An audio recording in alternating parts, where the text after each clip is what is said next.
भावपूर्ण श्रद्धांजली बापूराव यादव. यादव कुटुंबावर दुखाचा डोंगर कोसळला आहे. केवळ 36 वर्षांच्या अल्पवयात बापूराव गोरख यादव यांच्या निधनाने संपूर्ण पंचक्रोशी हळहळून गेली आहे.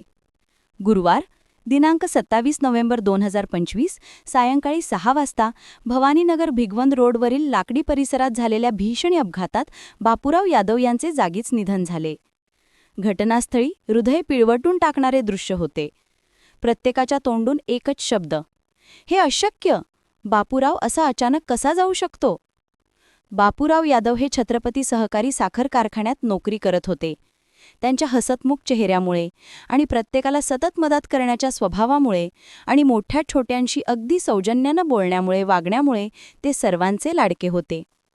त्यांची सहज प्रेमळ वृत्ती आणि मनमोकळेपणा यामुळे पंचक्रोशीतील प्रत्येक व्यक्तीशी त्यांचे घट्ट नाते जुळलेले होते.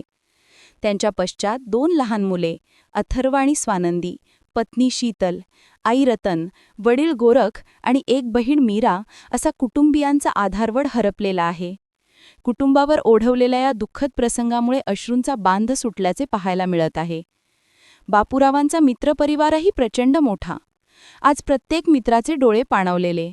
बापू गेले हे मान्यच होत नाही अशी वाक्ये सतत कानावर पडत आहेत. गावात, परिसरात आणि कामाच्या ठिकाणीही त्यांच्या अकाली जाण्याने शोककळा पसरली आहे. परमेश्वर बापूच्या आत्म्यास शांती देवो आणि त्यांच्या दुःखी कुटुंबियांना हे दुःख सहन करण्याची शक्ती देवो, हीच सर्वांची प्रार्थना. भावपूर्ण श्रद्धांजली.